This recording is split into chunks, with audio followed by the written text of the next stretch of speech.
அருகே நள்ளிரவில் ஆடு கோழி திருட வந்த சகோதரர்களை அடித்து கொலை செய்யப்பட்ட சம்பவம் அதிர்ச்சியை ஏற்படுத்தியுள்ள நிலையில் அதற்கு காரணமானவர்களை அடையாளம் காண போலீசார் தீவிர முயற்சியில் ஈடுபட்டுள்ளனர்.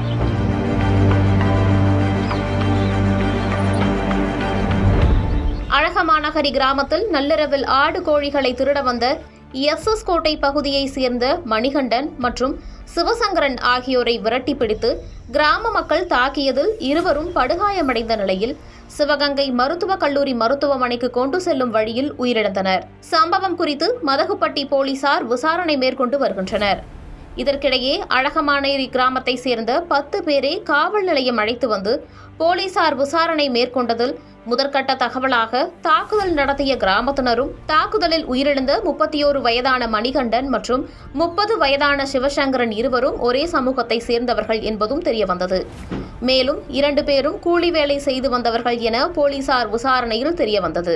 சம்பவம் குறித்து சிவகங்கை காவல் துணை கண்காணிப்பாளர் அமல அட்வின் தலைமையிலான போலீசார் தனிப்படை அமைத்து கொலைக்கு காரணமான நபர்களை அடையாளம் காணும் முயற்சியில் தீவிரமாக ஈடுபட்டு வருகின்றனர். இருவரும் உடன்பிறந்த சகோதரர்கள் என்பதும் குறிப்பிடத்தக்கது.